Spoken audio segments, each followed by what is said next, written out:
పరిశుద్ధాత్మ దేవుని కొందనాలు, అదేవిధంగా పరలోక దేవుని స్వరమించిన మీ అందరికీ మా హృదయపూర్వక కొందనాలు.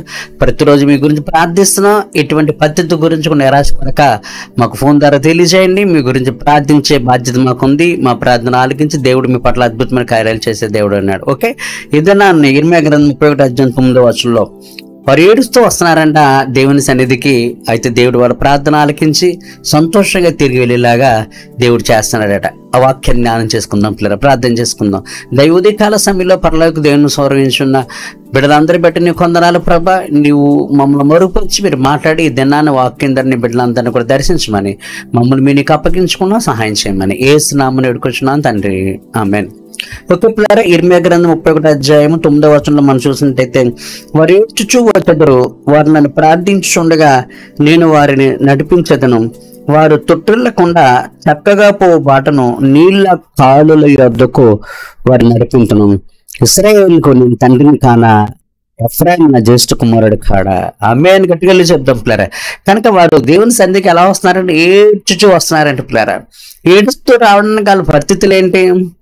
వారు కొన్ని ఇరుకులు బట్టి, వాళ్ళు కొన్ని ఇబ్బందులు బట్టి, వాళ్ళకున్న కష్టాలు బట్టి, వాళ్ళకున్న మానసిక శారీరకమైన బాధలు బట్టి వాళ్ళు దేవుని సన్నిధికి ఎలా వస్తున్నారంటే ఏడుస్తూ వస్తున్నారంటే ఇది నమ్మలు జరుగును కాక.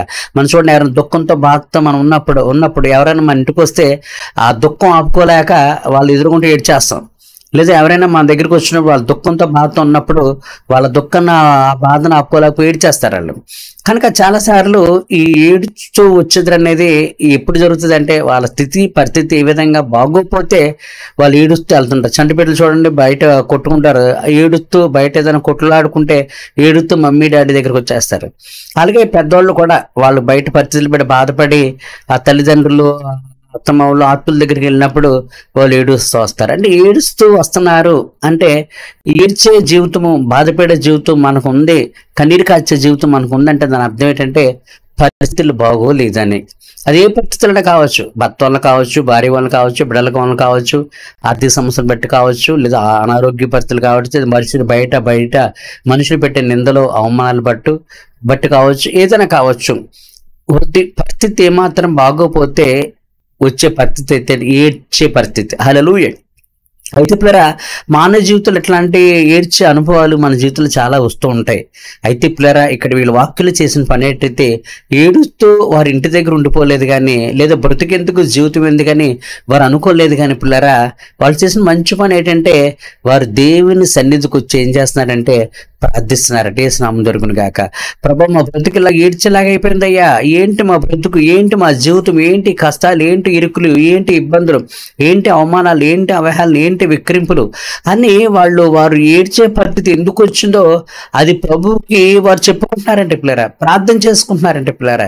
కనుక ఈ దినాన్ని మనం కూడా పిల్లరా ఏడ్చే పరిస్థితి ఉందని ఇంట్లో ఉంటే అది మౌనంగా లేదు, ఇది మనుషులకు చెప్పుకున్నంత మాత్రాన ఆ ప్రాబ్లం పోదు పిల్లరా. ఇంట్లో ఉన్నా పోదు, మనుషులకు చెప్పుకున్నా మనకు ఆ ప్రాబ్లం పోదు. కానీ పిల్లరా, నువ్వు చేయవలసిన పని ఏంటంటే నువ్వు ఏడవడం, చుట్టుపక్కలకు చెప్పుకోవడం కాదు, కానీ ఈ సృష్టిలో నిన్ను చేసి నీకు తండ్రిగా ఉన్నటువంటి ఆ తండ్రి దేవుడికి నువ్వు చెప్పుకోవాలి. ప్రభా, నా పరిస్థితి ఎలా ఉందయ్యా, నా జీవితం ఎలా ఉంది అని నువ్వు ప్రార్థన చేసి నీ హృదయంలో నీ మనసులో ఉన్న బాధను ఎవరికి చెప్పుకోవాలంటే ఆ తండ్రి అని దేవునికి చెప్పుకోవాలి పిల్లరా. చూడండి, అడగకపోతే అమ్మేనా అన్నం పెట్టదని ఏదో ఒక సామెత ఉంది కదా. మనం చెప్పకపోతే మన ప్రాబ్లం మనుషులు తెలియదు, అయితే మనం చెప్పకపోయినా మన ప్రాబ్లం దేవుడు తెలుసు. అయితే దేవుడు ఇస్తాడని నమ్మకం, విశ్వాసము, దేవుడు చేస్తున్న ఆశ ఉంటే తప్పకుండా నువ్వేం చేయాలంటే దేవుడికి చెప్పాలి. వీళ్ళు ఏడుస్తున్నారని వాళ్ళు కృంగిపోలేదు, కృషించిపోయారు కరెక్టే, కానీ వాళ్ళు మౌనంగా ఉండలేదు, మనుషులు చెప్పుకోలేదు. కానీ వాళ్ళు దేవుని సన్నిధికి వచ్చి వాళ్ళు ఏం చేస్తున్నారంటే ప్రార్థిస్తున్నారు. యేసు నామం జరుగును గాక. అక్కడ వాక్యం చెప్తుంది, ప్రార్థించుచుండగా నేను వారిని నడిపించేదను. యేసు నామం జరుగును గాక. ఎంత అద్భుతం చూడండి పిల్లరా. వాళ్ళ పరిస్థితి బాగోలేదని తెలిసి ఏడుస్తూ వాళ్ళు వచ్చి ప్రార్థన చేస్తున్నారండి పిల్లరా. ప్రార్థన చేతులకు దేవుడు అంటాడు, నేను వారిని నడిపించేదను. యేసు నామం జరుగును గాక. వాళ్ళు వచ్చి ప్రార్థన, మా బ్రతుకు ఎలాగుంది, మా జీవితం ఎలా ఉంది తండ్రి, నా సృష్టికర్తని దేవునికి ప్రార్థన చేస్తుంటే పిల్లరా, ఆ ప్రార్థన దేవుడు ఆలకించి ఆయన దిగి వచ్చి ఏం చేస్తున్నాడంటే వారిని నడిపిస్తున్నాడట. యేసు నామం జరుగును. నడిపించున్నాను పిల్లరా.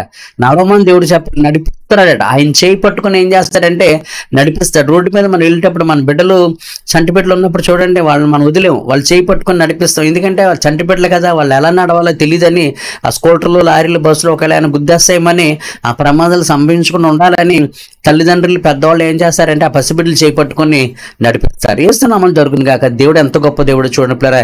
ఈ మాయ ప్రపంచంలో, ఈ భయంకరమైన శ్రమల్లో, ఇరుకులతో, ఇబ్బందులతో కూడిన ఈ మోసపూరితమైన ప్రపంచంలో ఏ విధంగా నడవాలి, ఏ విధంగా జీవించాలో మనకు తెలియని స్థితిలో దేవుడు ఏం చేస్తాడంటే, నువ్వు కనుక నువ్వు ఈ స్థితిలో ఎంత బాధతో, వేదంతో ఉన్నా నువ్వు దేవుని సన్నిధికి వచ్చి ప్రార్థించినప్పుడు నీ బ్రతుకు, నీ జీవితాన్ని ఏం చేస్తాడంటే ఆయన నీ చేయి పట్టుకొని నడిపిస్తాడు. ఏసునామం జరుగుతుంది కాక. నడిపించునని ఉంది. ఎందుకంటే ఈ లోకంలో అప్పుల నుంచి ఎలా తప్పించుకోవాలో, రోగాల నుంచి ఎలా తప్పించుకోవాలో, నిందల నుంచి ఎలా తప్పించుకోవాలో, అవమానాల నుంచి ఎలా తప్పించుకోవాలో, కష్టాల నుంచి ఎలా తప్పించుకోవాలో, రకరకాల సమస్యల నుంచి ఎలా తప్పించుకోవాలో నీకు తెలియదు. కాబట్టి ఎలా తప్పించుకోవాలో తెలిసిన దేవుడు నీ చేయి పట్టుకొని ఆ ప్రతి ప్రాబ్లం నుంచి, ప్రతి కష్టం నుంచి దేవుడు అంటే ఆయన తప్పించి నేను నడిపించే దేవుడు అన్నాడు పిల్లరా. అన్ని నడిపిస్తానంటున్నాడు. ఆ ప్రభు నేను నడిపిస్తా అంటున్నాడు. నీకు నడవడం తెలియదు కనుక, నీకు కొన్ని కష్టాలు, ఇరుకులు, ఇబ్బందుల్లో నువ్వు బయటకు రావడం నీకు తెలియదు కనుక, ఎలా బయటకు రావాలో నీకు తెలియదు కాబట్టి నీవే నీ చేయి పట్టుకొని నేను బయటకు తీసుకొస్తాను. యేసునామం జరుగును గాక. ప్రభువుకు అసాధ్యమైనది ఏం లేదు పిల్లలు. ఆయన అంటే నేను సర్వ శరీరకు దేవుడును, నాకు అసాధ్యమైనది ఏదైనా ఉండని ప్రభు మాట్లాడుతాడు కనుక పిల్లరా, నీ జీవితంలో ఏ స్థితిలో, ఏ పరిస్థితుల్లో నువ్వు ఉండిపోయినా సరే నిన్ను ఎలా బయటకు తీసుకురావాలో ఆ సృష్టికర్తని దేవుడికి తెలుసు. అందుకే సామెతల గ్రంథంలో అంటాడు, నీ కాలు చిక్కబడకున్నట్లు ఆయన నీకు ఆధారమగునని. అంటే కాలు చిక్కబడడం అంటే ఏంటి? మన బ్రతుకు చిక్కబడిపోకుండా రకరకాల ఇరుకుల్లో, అబ్బందుల్లో, రోగాల్లో, సమస్యల్లో, అప్పుల్లో చిక్కుపడకుండా ఉండేలాగా దేవుడు నీకు ఏమవుతాడంటే ఆధారం అవుతాడట. యేసునామం జరుగును గాక. కనుక పిల్లరా, దేవుడు నీకు ఆధారం అవ్వాలంటే, నీకున్న కష్టాల నుంచి, ఇరుకుల నుంచి, ఇబ్బందుల నుంచి బయటకు రాలేని స్థితిలోంచి దేవుడు నీ చేయి పట్టుకొని నేను బయటకు తీసుకురావాలంటే నా ప్రియ సహోదరి, సహోదరుడా, నువ్వు దేవుడికి ప్రార్థించేవాడిలాగా, ప్రార్థించే దానిలాగా ఉండాలి. ఆ సృష్టికర్తను దేవుని పట్ల విశ్వాసం కలిగి, ఆ సృష్టికర్తను దేవుని పట్ల నమ్మకం కలిగి ప్రార్థించే దానిలాగా, ప్రార్థించేవాడిగా నువ్వు ఉన్నప్పుడు నీ దేవుడు నీ చేయి పట్టుకుని ఏం చేస్తాడంటే నడిపించును. ఎలా నడిపిస్తాడంటే పిల్లరా, వాక్యం చెప్తుంది చూడండి. ఇర్మీయా గ్రంథం 31:9 వారి తొట్టిల్లకుండా చక్కగా పో బాటను నీళ్ల కాళ్ళు యొద్దకు వారిని నడిపించును. ఎలా నడిపిస్తాడంటే తొట్టిల్లకుండా. చూడండి, తొట్టిల్లడం అంటే ఏంటి? అటు ఇటు కదలడము, లేదంటే చురుగ్గా నడకపోవడం, స్ట్రైట్గా నడవకపోవడం. కనుక రకరకాల ఇరుకులు, ఇబ్బందులు ఉన్నప్పుడు మన జీవితం కూడా సాఫీగా ఉంటుంది. తొట్టిల్లిపోతాం, ఒకటి ఒకటి చేస్తాం, ఒకటి అనుకుంటే ఒకటి జరుగుతుంది, లైఫ్ చాలా డిస్టర్బ్గా ఉంటుంది. దాన్నే తొట్టిల్లడం అంటారు. కానీ నువ్వు ఏడుతుండే పరిస్థితుల్లో కూడా నువ్వు బాధపడినా విశ్వాసంతో, నమ్మకంతో దేవుడికి ప్రార్థన చేసినప్పుడు దేవుడు నువ్వు బాధపడే అవసరం నీకు ఉండదు పిల్లరా. ఎందుకంటే దేవుడు నీ చేయి పట్టుకుని ఏం చేస్తాడంటే నడిపిస్తాడట. ఎలా నడిపిస్తాడట? తొట్టిల్లకుండా. ఇప్పుడు దాకా నువ్వు తొట్టిల్లిపోయావు, అనేక ఇరుకులు బట్టి, ఇబ్బందులు బట్టి, నష్టాలు బట్టి నువ్వు తొట్టిల్లిపోయావు. కానీ నువ్వు ఎప్పుడైతే విశ్వాసంతో, నమ్మకంతో యేసయ్యకి ప్రార్థన చేస్తావో దేవుడు నీ చేయి పట్టుకొని ఏం చేస్తాడంటే తొట్టిల్లకుండా, నీ జీవితం మరి ఎన్నడూ డిస్టర్బ్ కాకుండా, రకరకాల ఇరుకులు, ఇబ్బందులు నీకు రాకుండా, వచ్చినా అందులోంచి సులువుగా తప్పించుకునేలాగా దేవుడు చక్కగా బాట నడిపిస్తాడు. యేసునామం జరుగును గాక. ఏ బాట అంటే పిల్లరా? చక్కగా బాట అంటే అర్థం ఏంటి? లైఫ్ సాఫీగా వెళ్ళిపోద్ది అంట. చూడండి, ఒకసారి మన హెవీ ట్రాఫిక్ ఉన్నప్పుడు అసలు మనం డ్రైవింగ్ చేయడం చాలా కష్టం అవుతుంది. పెద్ద పెద్ద టౌన్లో, విశాఖ, హైదరాబాద్, విజయవాడ ఇటువంటి చోట పెద్ద పెద్ద సెంటర్లు మనం వెళ్ళినప్పుడు ఈవినింగ్ టైం కానీ, ఎర్లీ అవర్స్ కానీ, ఆ జంక్షన్లో ట్రాఫిక్ మనం ఏం చేయలేముంటండి, వెళ్ళలేం. ఒక్కొక్కసారి రూట్ సరిగా లేకపోయినా సరే మనం వెళ్ళాం పిల్లరా. అదే రూట్ సాఫీగా ఉందనుకోండి, హైవేలో మనం ఒక్కొక్కసారి వెళ్ళినప్పుడు రోడ్లు ఖాళీగా ఉన్న ప్రాంతాలు ఉంటాయి కొన్ని విలేజెస్లో ఆ రోడ్లో చూడండి, మన విశాలంగా ఎలా వెళ్ళిపోయినా పర్లేదు, హ్యాపీగా ఉంటుంది, డ్రైవింగ్ చేయడం తేలిగ్గా ఉంటుంది రోడ్లు ఖాళీగా ఉన్నప్పుడు. అలాగే దేవుడు కూడా ఇక్కడ ఎలా చేస్తాడంటే నీ చేయి పట్టుకొని చక్కగా బాట నడిపిస్తాడండి. ఎలాగంటే నీ చేయి పట్టుకుంటాడు, నీ లైఫ్ సాఫీగా ముందుకెళ్ళేలాగా ఆ సృష్టికర్తని దేవుడు చేస్తాడు. యేసునామం జరుగును గాక. హల్లెలూయా. కనుక పిల్లరా, నీ బ్రతుకు సాఫీగా ముందుకెళ్ళాలంటే, నీ బ్రతుకు సంతోషంగా, ఆనందంగా ముందుకెళ్ళాలంటే నువ్వు దేవుని సన్నిధికి వచ్చి ఏం చేయాలంటే ప్రార్థించేదానిగా, ప్రార్థించే వాళ్ళగా ఉండాలి. నీ పరిస్థితి ఏదైనా కావచ్చు, నీ జీవితం ఏదైనా కావచ్చు, నువ్వు ఎంత దుర్భరమైన పరిస్థితులు ఉన్నా పర్వాలేదు, నువ్వు నిరాశపడకు, కృంగిపోకు. కానీ నువ్వు చేయవలసిన పని ఏంటంటే సృష్టికర్తైన దేవుని వైపు విశ్వాసంతో ఆ సృష్టికర్తని దేవుడికి ప్రార్థించే. ఆయన ఎవరో కాదు, ఆయన అంటాడు చూడండి, ఎఫ్రాయిముకి నేను తండ్రిని కాదా, ఎఫ్రాయిం నా జ్యేష్ఠ కుమారుడు కాదా, ఇశ్రాయేల్కి నేను తండ్రిని కాదా. ఇర్మీయా గ్రంథం 31:9 ఆయన ఏమంటాడండి? ఇశ్రాయేల్ నా కుమారుడు కాదా, ఎఫ్రాయిం నా జ్యేష్ఠ కుమారుడు కాడా. ఎందుకంటాడంటే ఈరోజు ఈ సృష్టిలో ప్రతి ఒక్కరు కూడా దేవుడు కుమారులు కుమార్తెలు పిల్లరా. ఆయన చేసిన ఆదాము అవ్వ ద్వారానే మనం అందరం పుట్టాం, కానీ ఆయన ఆదాము అవ్వ ద్వారా కాకుండా మనం ఎవరు చేయలేదు. అంటే ఈ లోకంలో సృష్టిని చేసిన దేవుడు ఆయన, సృష్టిలో చేసింది నిన్ను నన్ను చేసిన దేవుడు ఆయన. నీకు నాకు తండ్రి ఎవరంటే ఆ సృష్టికర్త దేవుడు. ఆయన అంటాడు, నీకు నీ తండ్రిని కానా, నీవు నాకు జ్యేష్ఠ కుమారుడు కాదా అంటున్నాడు. కనుక పిల్లల బాధ్యత ఎవరికి పట్టపని తల్లిదండ్రులకు తప్పదు. అలాగే ఈ సృష్టిలో ఉన్న నీకు నాకు తండ్రి ఎవరంటే ఆ సృష్టిగత దేవుడే. అంటే నేను తండ్రిని కానా, నువ్వు నాకు జ్యేష్ఠ కుమారుడు కాదా, నేను పట్టించుకోకుండా వదిలేస్తాను, ఎందుకు నేను ఈ ప్రార్థన ఆలకించకుండా వదిలేస్తాను, నువ్వు బాధపడుతుంటే చూస్తున్నా ఎలా ఊరుకుంటాను అని చెప్పేసి తండ్రి అని దేవుడు నీతో నాతో మాట్లాడుతున్నాడు పిల్లరా.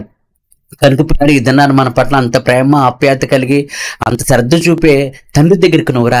నువ్వు ఏడుస్తూ వస్తున్నావు, ఏ పరిస్థితులు ఏడుస్తున్నావో, అది ఎటువంటి భయంకర పరిస్థితులని పర్లేదు, కానీ నువ్వు దేవుని సన్నిధికి వచ్చి విశ్వాసంతో అయ్యేసేకి ప్రార్థించే, ఆ సృష్టికి దేవునికి ప్రార్థించే, నీ ప్రార్థన ఆలకించి ఆయన నీ చేయి పట్టుకొని నడిపిస్తారట.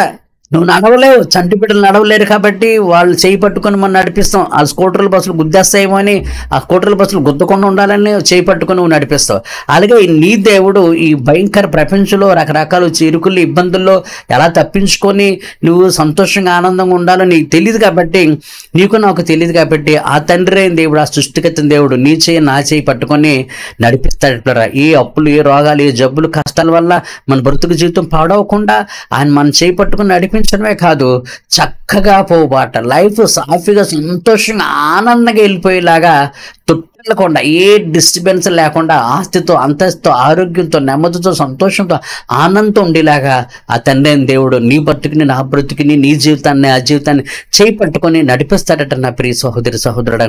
అందుకే దేవుడు చెప్తున్నాడు ఈ మాటలు. ఎందుకు చెప్తున్నాడంటే ఆయన అంటాడు, ఇశ్రాయేలుకు తండ్రి కాదా, ఎఫ్రాయిము నా జ్యేష్ఠ కుమారుడు కాదా, అంటే నీకు నాకు తండ్రి ఆయన అని చెప్తున్నాడు. ఆయన సృష్టికర్త దేవుడు, సృష్టిలో మనం చేశాడు కాబట్టి తండ్రిగా ఆయనకు బాధ్యత ఉంది. మరి కుమారుడికి నువ్వు నీ బాధ నీ తండ్రికి చెప్పుకుంటున్నావా, కుమార్తెకి నీ తండ్రికి చెప్పుకుంటున్నావా?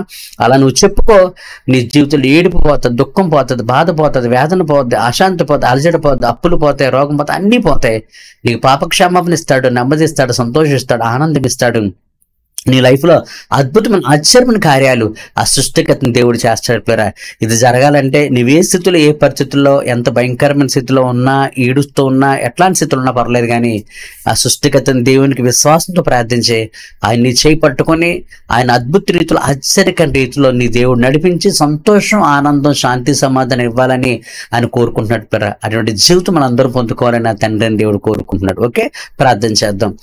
ఉదయకాల సమయంలో అద్భుతంగా మీరు మాట్లాడే విధానం బట్టి నీకు వందనాలు. నిజమే, ఏ పరిస్థితులు బట్టి మేము ఏడుస్తున్నా నీకు ప్రార్థన చేసినప్పుడు ఆ ఏడ్చే పరిస్థితిని తప్పించి సంతోషంగా ఆనందంగా ఉండేలాగా చేస్తానని వాక్యం ద్వారా సెలవిచ్చినందుకు నీకు నిండైన వందనాలు చెల్లించుకుంటున్నాను. ఈ వాక్యాన్ని బిడ్డలందరి జీవితాన్ని గొప్ప కార్యాలు జరిగించమని యేసు నామమున వేడుకొంచున్నాను తండ్రి, ఆమేన్. ఓకే పిల్లారా, దీనికి వాక్యం ఉన్నారు కదా, ఈ రోజు ఏ స్థితిలో బట్టి దుఃఖపడుతూ బాధపడుతూ ఏడుస్తున్నా ఈ రోజు ఇంకా ఆ జీవితాన్ని పులిస్తా పెట్టే సృష్టిగత దేవునికి ప్రార్థన చేయి. ఆ సృష్టిగత దేవుని నీ జీవితంలో అద్భుతమైన కార్యాలు చేసి నేను సంతోషపరచడానికి ఆ తండ్రి సిద్ధంగా ఉన్నాడు పిల్లారా. ఓకే, అటువంటి జీవితం మన అందరూ పొందుకోవాలని తండ్రి కోరుకుంటున్నాడు. ఓకే, మీరందరూ సంతోషంగా ఆనందంగా పిల్లారా. ఏ ప్రాబ్లం వచ్చినా మాకు ఫోన్ చేయండి, మీ గురించి ప్రార్థించే బాధ్యత మాకుంది. దేవుడు మా ప్రార్థన ఆలకించి మీ జీవితంలో అద్భుతమైన కార్యాలు చేసే దేవుడు అన్నాడు. ఓకే, మీ అందరికీ మా హృదయపూర్వక వందనాలు.